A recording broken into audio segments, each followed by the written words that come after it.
This is a check. Oh, they're working. That's good. We love that. This one I'll keep on the short side because me and Courtney are going to sit over here. But the other ones are for the tall people. Marsha's over there, but she'll be fine.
Hello?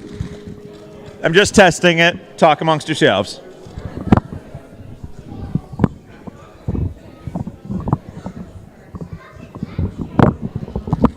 Oh, shoot.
It's like the opening scene of Back to the Future.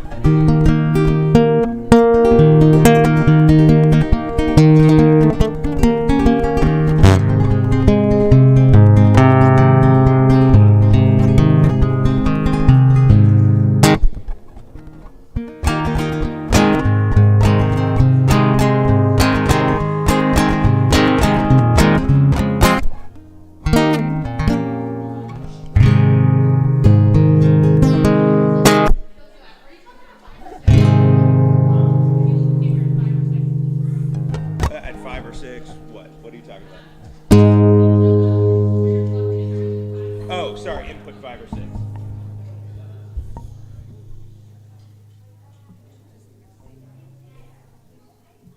It looks like I am on input 6.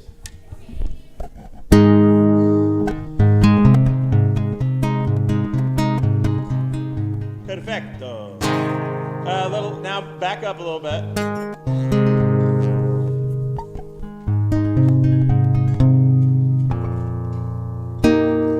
Cool. Wow, awkward silence.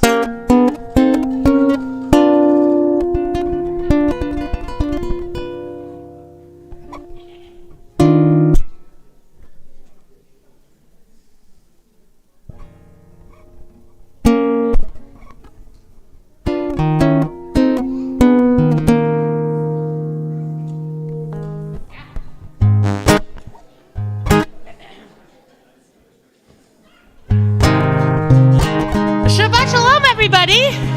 I know you can't tell who I am because of my costume, but it's me, Rabbi Alicia. Oh, my mustache. Oh, I immediately lost my mustache. Mustache you a question. I'm really glad you guys are here to celebrate Shabbat Purim with us. As we mentioned, it's going to be kind of a goofy night. We're going to need your help and your participation in telling the story of Esther. It's really exciting because hi Collis, glad you're here.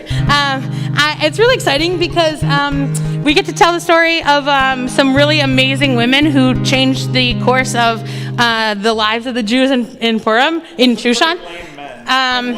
And some dudes also are in the story.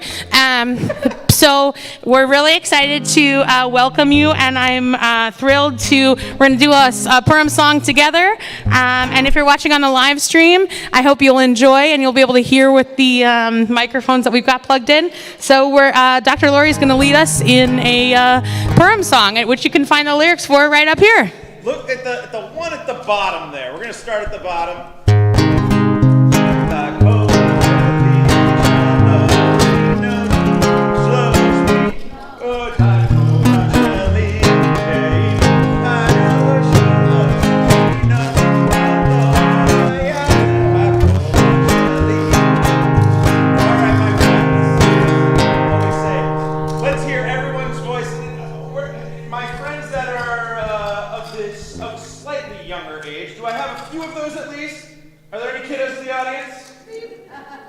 Someone tell me, what are we singing about right now? A special hat. Hakova Sheli. The triangle hat, my hat, it has 3 quarters. So everyone sing along with me. La Kova Sheli, Shalom Shina, Shalom Shina, La Kova Sheli, Beino Shalom Shina, Shalom Shina, La Kova Sheli.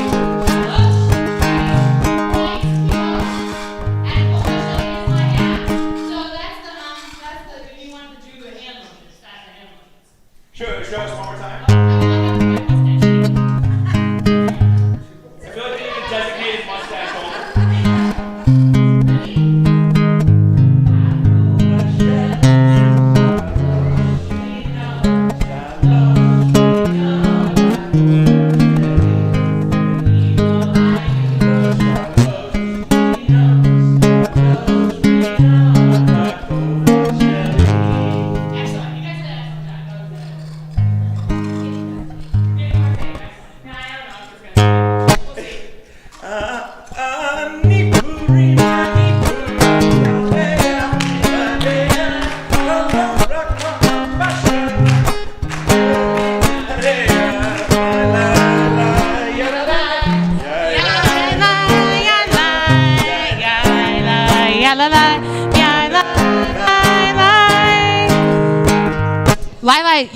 Is this one working? Excellent. You can do Lilas. Let's try it again. In case you're looking for the translation of what are we singing about, it's up there. Can you see it? It's a little blurry, but you can see it. We're at the top one now. We're at the top one. Ready?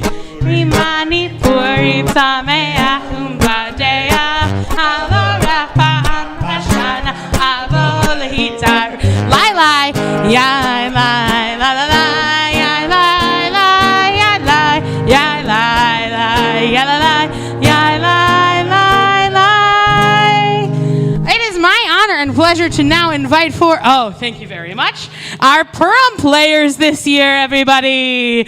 Woo! Give them a big hand! Woohoo! Purim players! Not yet.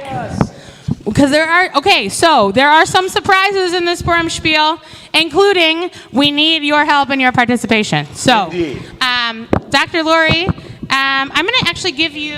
Maybe I have like a handheld.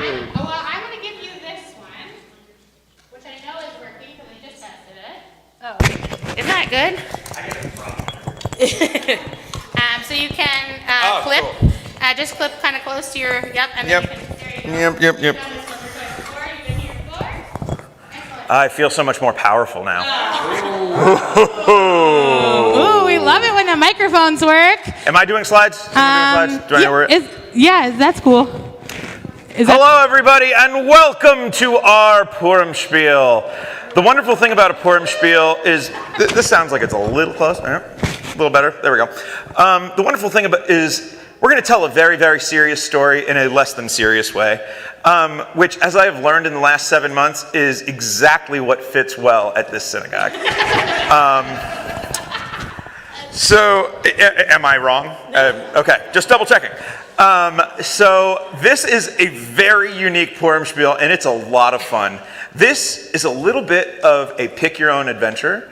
So before we get started, I just want to quickly go down the line so we learn who our characters are, and then we will get started, starting on the very far end of the bima. Hello, my name is Haman.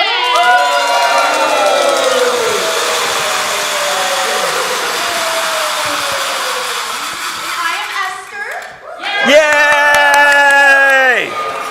Mordecai. I am the star of the show, King Ahasuerus. He already started. Vashti, Queen Vashti. I am Hatak. I'm a servant. In case you couldn't tell, that's Marsha underneath there. She fooled like 4 of us. All right. Well, with that in mind, welcome and Chag Purim Sameach to everyone. Tonight we have a sacred duty to fulfill a semi-serious story to state a torturous tale of treachery and tradition to tell. And we will need your help to make this happen. At predetermined points in the story, is this a little loud? Is this okay? Perfect, all right. At predetermined points in the story, the action will stop, and you will determine the course of the scene. Each option is distinct in its dialogue, specific in its statements, and particular in its points. Wait. Ladies and gentlemen, may I introduce to you one of the protagonists of the play, Mordecai. You're gonna let them choose Exactly. which way the story goes? They get to choose from a few options how each scene is going to end? Exactly. That's ridiculous. The story is written in the Bible. You can't just Megillah. change the ending. Oh. We switched that later. Sorry. Last to know, as usual. What if they decide that Haman gets to win? Boo! Or if the king decides to marry someone other than Esther? It'd be mayhem. Not to mention, the whole point of coming here is to hear the tale as it was written 2,000 years ago. You make a fair point, but don't worry. No decisions they will make will change the course of our tale. Still, the Megillah leaves much of the story open to interpretation. Why does the king choose Esther? How does Esther feel about being chosen? These are important questions if we're to understand the Megillah, and that is what our guests this evening will determine. I'm not sure I get it, but okay, let's see how this goes. You get back to your place and I'll show you what I mean. Okay. I've been waiting for this since high school Into the Woods. Once upon a time, there was a king named Ahasuerus. Ahasuerus ruled a kingdom that stretched from India to Ethiopia and was rich beyond all your wildest dreams. Rich as a Rockefeller, rich as Roosevelt. That's a little old school. Rich as Zuckerberg, but less Jewish. Like they say, it's good to be me. Anyways, I was throwing this party. 6 months long. It was a really good party. We were basically celebrating how great it is to be me. And I gotta tell you, it is pretty great to be me. Anyway, we got to the end of 6 months, and I felt like the palace staff had done a great job with the whole half-a-year party thing. So I decided to whip together another week of celebrations just for the people in my palace. At the same time, Queen Vashti, that's my wife over there. Give away my name. Woo! We love Vashti. Queen Vashti threw a party for her ladies in waiting. So we have this extra week to party, and I decide it's time to go all out, like crazy amounts of drinking. I'll be honest, I was totally verschnickert. We get to literally the last day, and I think to myself, I have not seen Vashti in like forever. And I have this idea that I'm like, let's bring her over to our party. Now hold on a moment, King. Here's where we show everyone how this works. You see, the king is about to order Vashti to join his party. How do you think Ahasuerus felt in this moment? Remember, the option you choose determines the end of this scene. So option A, King Ahasuerus thought his wife was practically one of his employees and should entertain him and his friends. Option B, King Ahasuerus didn't mean any harm by his request, but it was a different time, and sometimes men back then expected obedience from their wives. So, for option A... Okay, in case it wasn't clear, you're going to vote by noise. Vote by noise. Vote by Grogger. Sorry, vote by Grogger. Vote by A. Option B.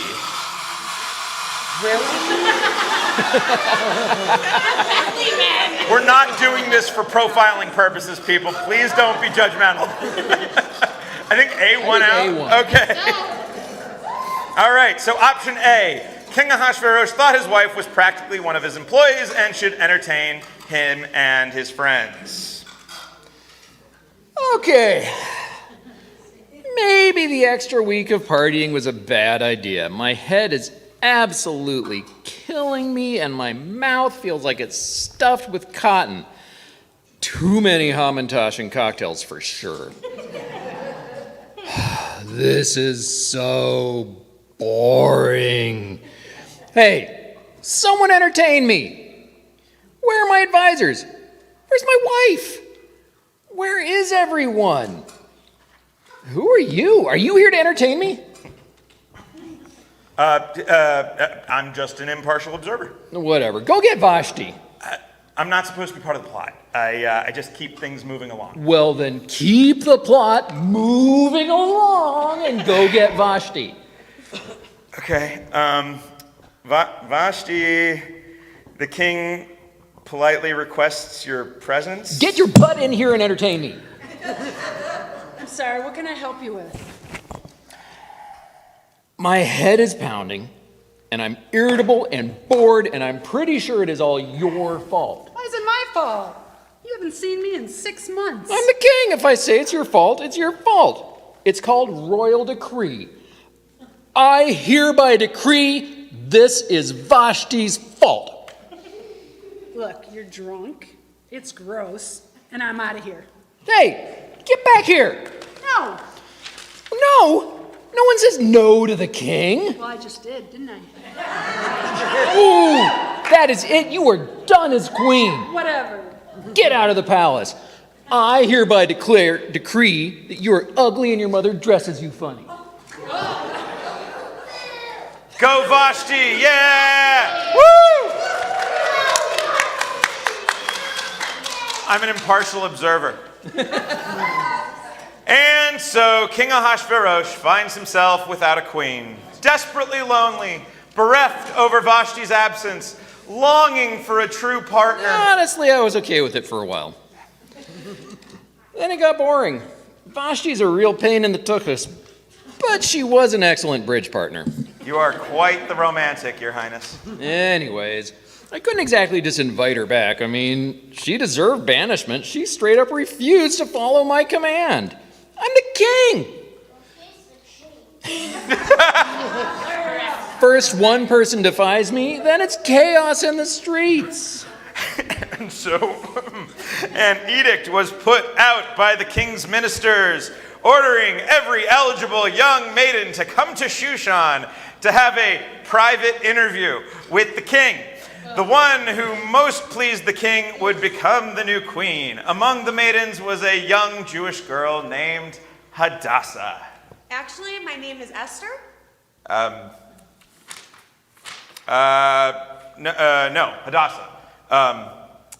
It says Hadassah and Esther. That's weird. You have two names. Don't you? No. Don't you have an English name and a Hebrew name? Two names reflecting your two heritages? I guess I do. But do me a favor, let's not make a big point of the whole me being Jewish thing. Mordechai says I should keep that on the DL. Persia's a tolerant country and all. At least I grew up thinking that was the case, but I'm still not sure the country is ready for a Jewish woman running the place. Gotcha. Anyway, Esther here is an orphan, raised by her cousin Mordechai. She goes... Mordechai! I feel judged. She goes to the palace with all other young women, spending a full year preparing for her meeting with the king. And not a book of crossword puzzles in sight. Man, that was a dull year. And so the maidens assembled before the king. Do we have anyone in costume that wants to assemble before the king?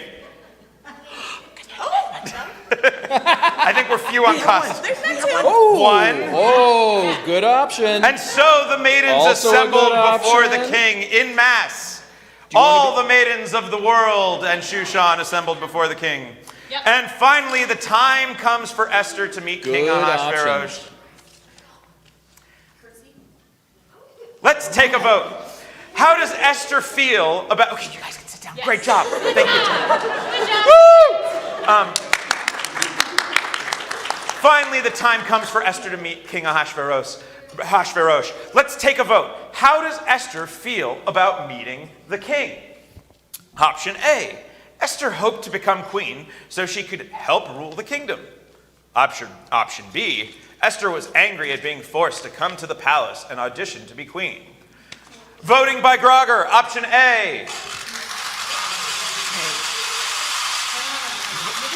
Option B.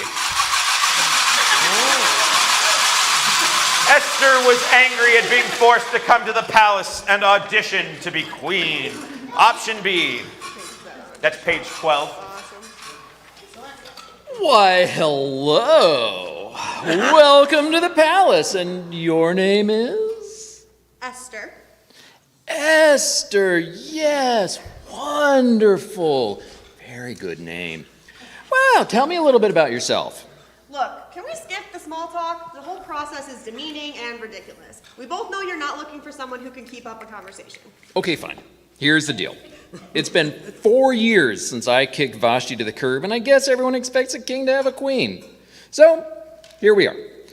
And now I've been meeting woman after woman in what feels like years, looking for that certain someone, but it's been one uggo after another, until today. Until you. My, you're a charmer. You really know how to sweet talk a girl. I'm the king. I don't need to sweet talk. You're a pig. Well, congratulations, because you're the queen. And so Esther became queen of all Persia. Woo! But still, she hid the fact that she was Jewish, as Mordecai had instructed her. Mordecai, for his part, eagerly sought news about her life in the palace. Since all this happened before Instagram, he was forced to hang out by the palace gates to even catch a glimpse of her. Here I am, just hanging out. Excuse me, but you seem to know what's going on around here. Really? Yeah. It's not for you, it's for everybody else at home. Do you know how long I have to sit here before something happens? 5 years. 5 years? Seriously? I might just go ahead and invent the newspaper so I had something to read. Okay, 5 years passed, and one day the king promotes one of his many advisors to the office of prime minister, placing him above all others in power and authority. The prime minister's name is, everyone get him ready? Haman!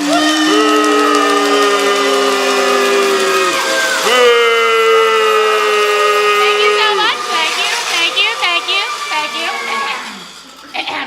Thank you so much for welcoming me. They were definitely booing you. It sounded sweet to my ears. The king even decreed that everyone had to bow down to Haman whenever he passed. Oh, man, this was the best, okay? To be fair, the king didn't really decree anything. I asked him if I could borrow some official kingdom letterhead and casually comment on how shiny his signet ring was. And, can I take a look at that? And then, boom, signed decree saying everyone has to bow down to me. Oh, man, he's a dummy. One day, as Haman and his henchmen were leaving the palace, he happened to notice a man sitting outside the palace gates. When everyone else bowed to Haman, and as the law required, this one man stayed seated and never even looked his way. Hey, you bum. Well, what's your deal? Of my deal? What's your deal? Why are you so special that everyone has to bow? I'm the second most important guy in the kingdom. Literally, only the king is more powerful than me. Really? Really? I'm sorry to be the one to break it to you, but vice president is more of a figurehead position. You're like the, what was his name again? Mike Pence. Mike Pence. Of the Megillah. I am not the vice president. I'm the prime minister. Either way, I'm Jewish, and we don't bow to anybody. It's like a thing. Now, you'll have to excuse me, but I've been sitting here for literally 5 years, and all this excitement has my back cramping like you would not believe.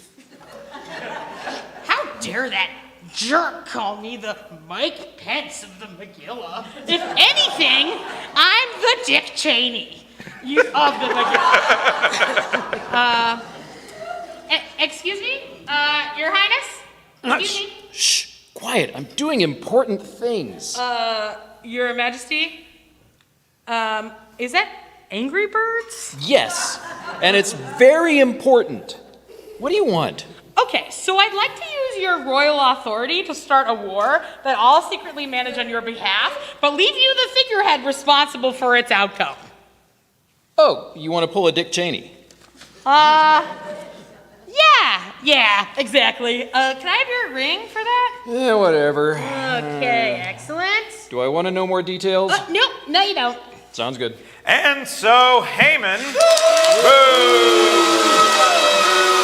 issued a decree with the king's authority that all the Jews in the entire Persian Empire shall be destroyed, killed, and wiped out in the coming days. When Mordecai learned of this decree, he put on sackcloth and rubbed ashes in his hair in the traditional sign of mourning. But because he was dressed so shabbily, he couldn't enter the court to talk with Esther about the decree. The queen's maidservants saw Mordecai outside the gate and told her that her foster father was out there waiting for her, wailing and singing sad songs. But Esther refused to come and talk with him. Why do you think she didn't come out? Option A. Esther was following the rules. She tried to convince Mordecai to come talk to her, but he insisted on making a public spectacle of himself. She would have come out if she could. Option B. After 5 years, Esther had gotten quite used to being queen and hiding her heritage. She still cared for him, but wasn't ready to risk her royal stature to confront Haman. Vote by Grogger, option A. Option B. Those are very emphatic Groggers. Option B it is.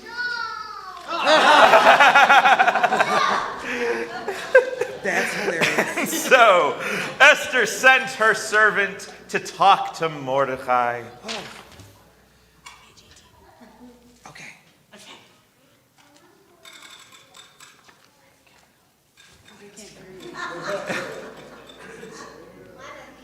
Mordecai, dude, you stink. Really? You're a hippie. I am fasting and wailing on behalf of my people. This is what Jews do when we're in mourning. No, I get that part, but I mean, you smell really bad. Have you bathed recently? How come Esther didn't come out here herself? She's got other things on her mind, man. What could be more important than saving her people? She's getting her hair done today. That's pretty much the highlight. But bump. Sorry, highlight. I just caught that. How could she abandon her people in the time of need? To be fair, she was thinking of you. She asked me to bring you a change of clothes, and hopefully you'll take a bath. She said, and I quote, "I can smell him from here." How dare she? This is my place. I'm trying to raise awareness of our plight. I won't change and I won't leave. Now go and tell my cousin that she has to do something to save us. She's the queen, man. I'm just a servant. I can't demand she do anything. Oh, I got it. You're Gabby. You thief. Yeah, I sorry. knew you were bad. Yeah. All right. Well, then give her this. This is the decree issued by Haman and the king.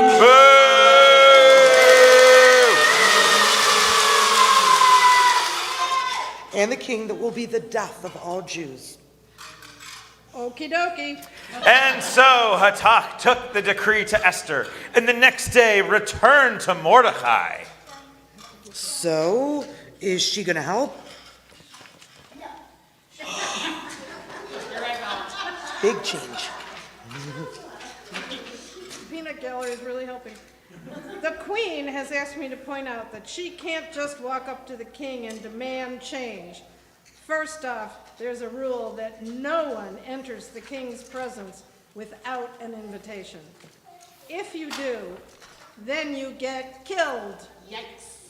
She begs you to just get dressed in some nicer clothes after you take a bath and come inside, and then you can figure out a way to talk to the king. She's the queen, dude. If she can't convince the king to cancel the decree, what good can I do? You tell her that if she thinks no one in the palace will find out she's Jewish, she is fooling herself.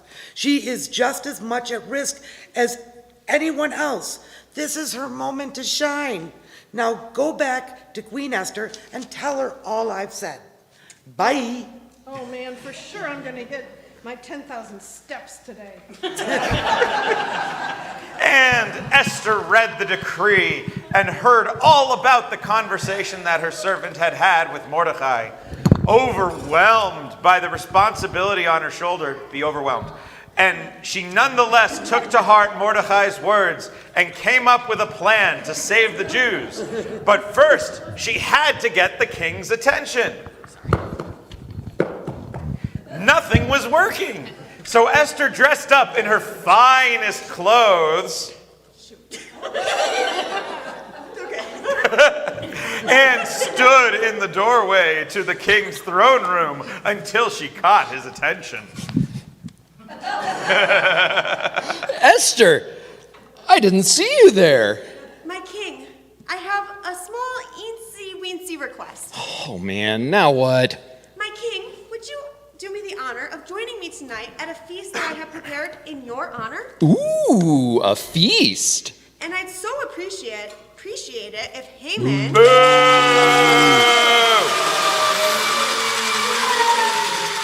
be there too. I am sure he will be thrilled.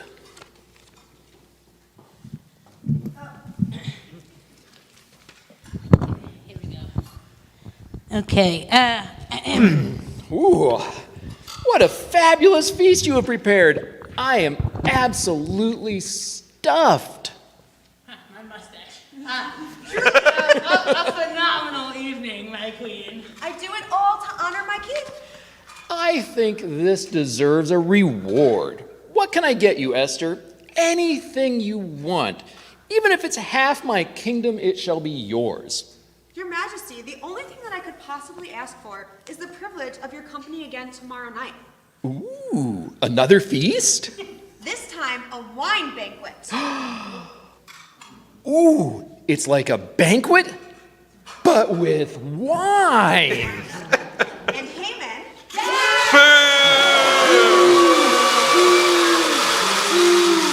I would be honored if you would join us again as well. Wine banquet. Woo! Wine banquet, wine banquet. I'm very much looking forward to it. Men. And so the queen prepared a second banquet to honor the king. More wine. Ooh, why, thank you. Oh, what a tremendous evening, my queen. I am feeling generous today. Ooh, I have an idea. I'll get your likeness tattooed on my face. Well, that's, quite generous of you. It is. I have only one request for you. Name it. Anything you want, even up to half of my kingdom, and it is yours. All I want is for you to save my life. Didn't I already kind of do that when I married you? My king, someone has threatened my people with destruction. Who would dare such a thing? Haman.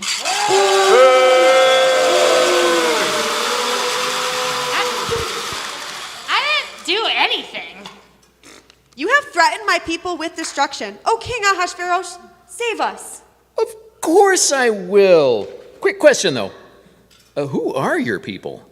I'm Jewish. Uh-huh. Did I know that? Does it matter? No. Well, kinda. I just need a minute to think about it. You need a minute? I'll be right back. And so the king stepped out into the garden to gather his admittedly callow and selfish thoughts. And Haman, in his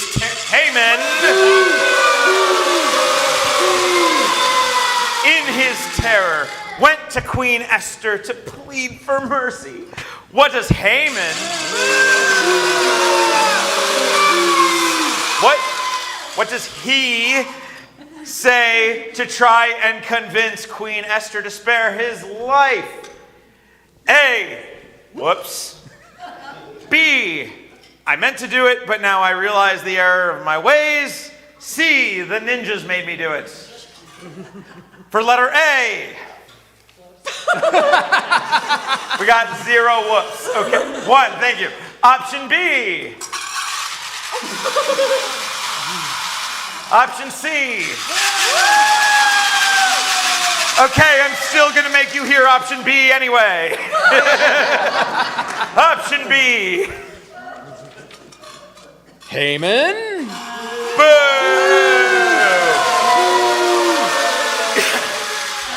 What do you have to say for yourself? Oh, my queen, spare my life! Why should I? Because I've seen the error of my ways, and I see now that destroying an entire population because one guy was kind of rude to me is not the solution. Even though Mordecai broke the law, and it is the law that everyone has to bow to me, so it's not like I was really doing anything wrong, and he definitely broke the law, and you're not supposed to do that, and I mean, everyone knows that.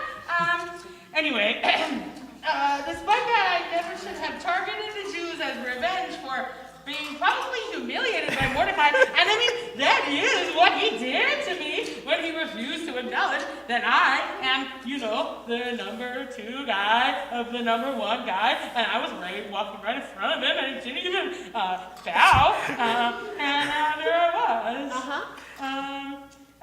Okay, so still we all agree that my revenge seeking was very, very bad. Just so, like, maybe don't seek revenge on me, and instead spare my life. I'm just saying. Haman? Boo! You have earned your punishment. Guards, take him away. No. Boo!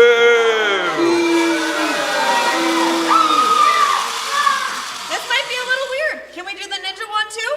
Why not? Yeah. Woo! I'm the king. I can do whatever I want. Reset the scene, everybody. All right, reset. Okay. Haman? Boo! What do you have to say for yourself? It was the ninjas! Ninjas? What ninjas? Oh no! Ninjas! They're gonna kill us all! No! Save us from the ninjas! Wait! Stop! No, wait! No! This is ridiculous! Go! Go! Go! Even go! No! Even for Purim, ninjas, get out of here! All you dead people, get up! You're not done. We are not ending the spiel this way. We are not ending with ninjas. Now, let's get back on track. So does this mean I get to live? No, according to the Megillah, you die. You're gonna die. You get killed. Get lost.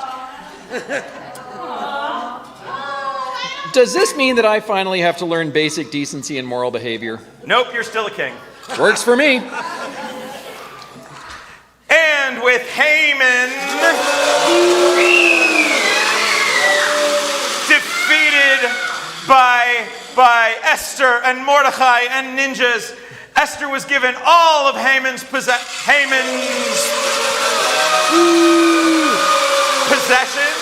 and all his wealth. Woo! And Mordecai was named prime minister, second only to the king in power and authority. Sweet. And from that day forward, the Jews had light and joy, gladness and honor. A day of celebration was declared for all time, that on the very day that Haman had planned to slaughter the Jews, they had feasting instead of famine, parties instead of plotting, merriment instead of murder. And the holiday of Purim was created. Is that it? Yeah, we're done. That's the whole story. So what are we supposed to do now? That's a great point. Audience, how should we end the spiel? Cass takes a bow.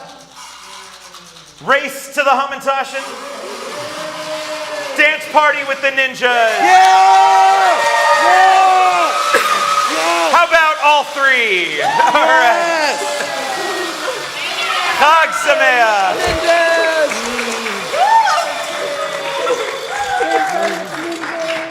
Dance party, we had it. And Thank you to the Brooklyn, everybody. In case you didn't catch it, this is Courtney and Kathy and Matt and Jan and Marcia. And thank you to Dr. Lori for being our amazing narrator. Oh, these are the ninjas, Bella and Mara. Yeah. Bella and Mara, excellent work. Thank you all so much. Thank you, Purim Spiel players. Thank you, everybody. One of the things that's interesting about this holiday, it says in here, I don't know if you caught it, maybe you're in power for just a time such as this. Maybe you are made, not just empowered, but maybe you are made for such a time as this. And I hope that's the message you'll all take away from this goofy evening.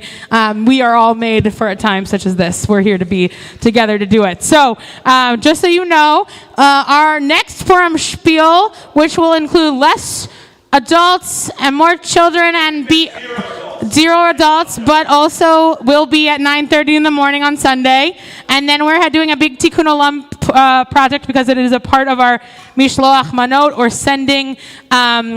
sending gifts on Purim. What are you guys doing? Okay. And then... You're in trouble now. And then our carnival starts at 11. We can use help, so if you want to help, we would love your help. Check in with Lori or Tessa. And we've got a million other things going on. Check out the website. I don't know, the announcements are here somewhere, but as you can see, it's a Yom HaHafuch, an upside down day. So we're going to have more Hamantashen, which we have a billion of if you want to grab one in the lobby. And join us. Oh, if you want to make... What's happening? If you want to make cakes, it's cookies, etc., the boxes are in the hallway. We still need them for our cakewalk on Sunday. Thank you again, everybody who helped. Thank you to Jan and Kathy for helping with our meal. Thank you to Elwyn for a delicious evening. Thank you, Purim players. Shabbat Shalom, everybody. Chag Sameach! Woohoo! Me and my mustache will find a dance party. We got to get a dance party going. We need a dance party, probably.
دبستانی من با من و همراه منی چوب الف بر سر ما بغض من و آه منی حق شده اسم من و تو رو تنه سیاه ترکه بیداد و ستم مونده هنوز رو تن ما دست بی فرهنگی ما هرز تمومه علفاش خوب اگه خوب بد اگه بد مرد دلای آدماش دست منو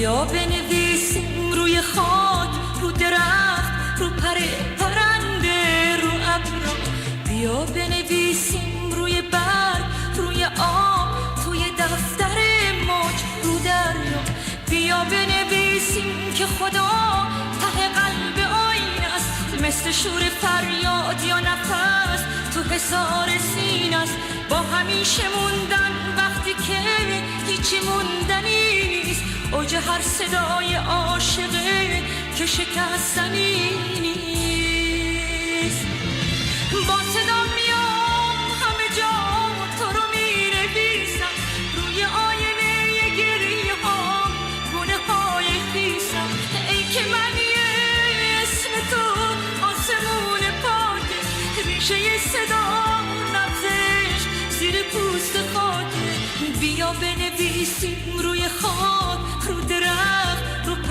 پرنده رو ابرا بیا بنویسیم روی برگ روی آب توی دفتر موج رو دریا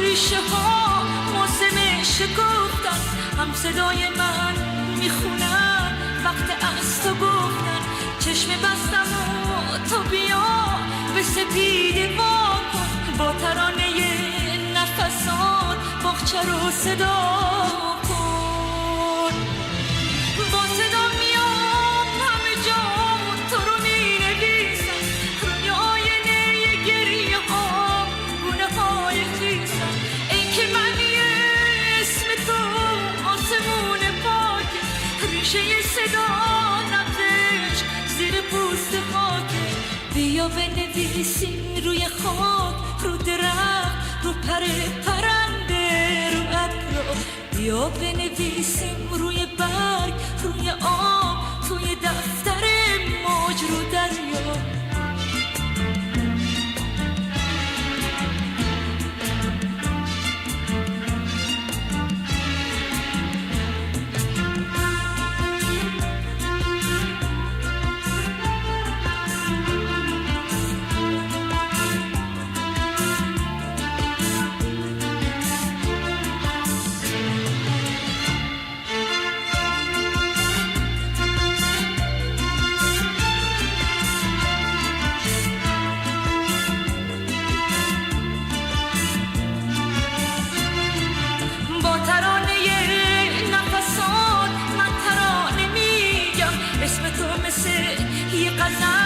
عاشقانه میگم بیا که دیگه وقتشه وقت برگشتنه بوی پیرهنت که بیاد لحظه دیدنه با صدا میام همه جا تو رو مینه